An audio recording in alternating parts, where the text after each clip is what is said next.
I am thankful to you for having given me this opportunity long last to say a few words on the budget.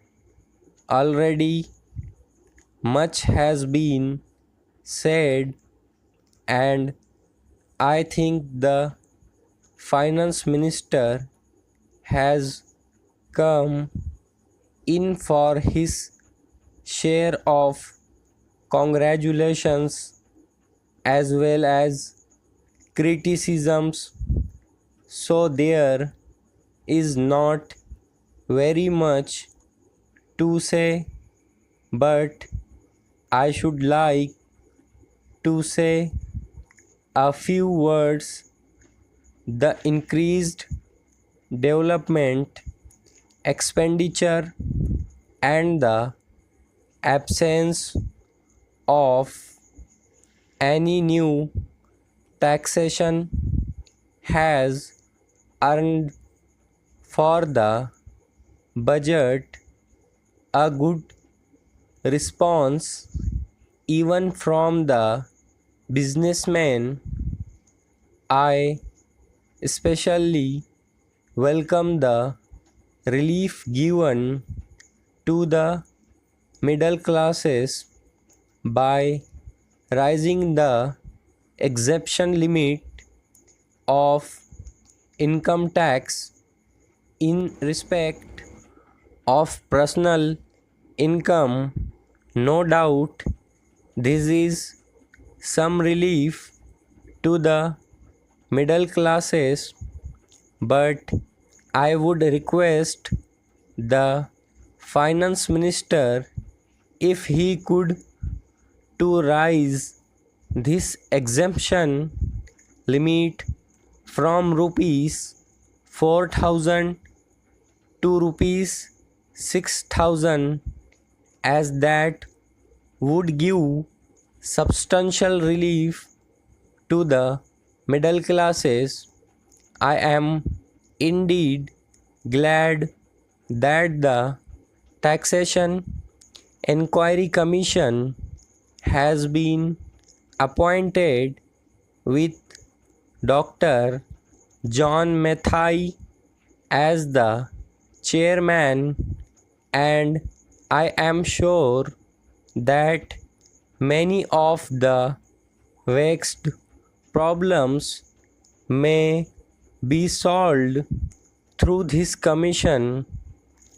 At the same time, I would request the finance minister to put off the e-state duty bill for the present, since this inquiry commission has been appointed and they may go into this question, for I feel that it is not an opportune moment to put on more taxes on the people already.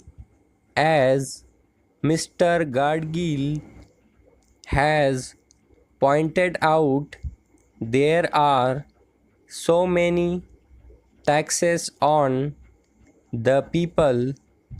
The people are overburdened by taxes and they are just trying to recover their stability. So, in regard to estate duty, I would ask him to consider about it. My reason for asking it to be postponed is, as I have said, that the people are still facing economic distress, and then our government is not able to offer the amenities which other countries have, where the e-state duty exists, such as free compulsory education for children, free medical aid, homes for the poor and the destitute, old age pension, etc. So, my humble suggestion is that this point may be considered by the Taxation Enquiry Commission. I agree that there is a brighter side of the picture, and that instead of continually harping on our poverty, we should also see the bright side. We are making encouraging process towards laying the foundation of a welfare state with the cooperation of all, and the implementation of the 5-year plan. I am sure, sir, that we should be able to lay the foundations and fulfill the dreams of India.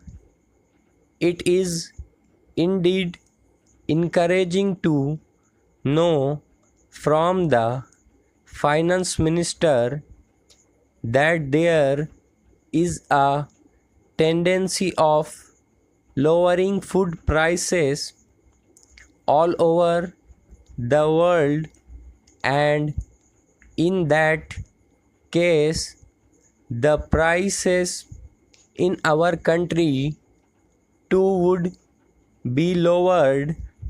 Regarding defense, for obvious security reasons, I do not agree with my friends who say that the expenditure should be curtailed. It is not advisable to take any undue risks and slacken the defense arrangements. Indeed, defense is one of our valuable assets, although strange to say, there seems to be adverse opinion in some quarters. I agree with what General Cariappa once said, that God and army are remembered only when there is trouble. The army consists of the most disciplined and loyal set of young men. I would not be proper to affect economy in the pay of these brave officers, as it would not be an incentive for the right type of young men to join the army, and it would become ineffective and inefficient I believe already officers who were drawing rupees 1400 as their pay are now getting only rupees 700 and about rupees 100 as allowance. That is, they are getting about half of what they were getting before. It is very hard for those officers on field duty to establish separate establishment for their families and for their children, and I would especially appeal to the finance minister to see that the family allowances may be restored to those officers who are on field duty. Economy in army could be affected in other ways. There is scope for more efficient operation of defense industries, which process seems slow, and by purchase policy of utilizing goods and stores indigenously manufactured, preference should be given to country made war materials such as could be produced here, and they would be cheaper than foreign made goods.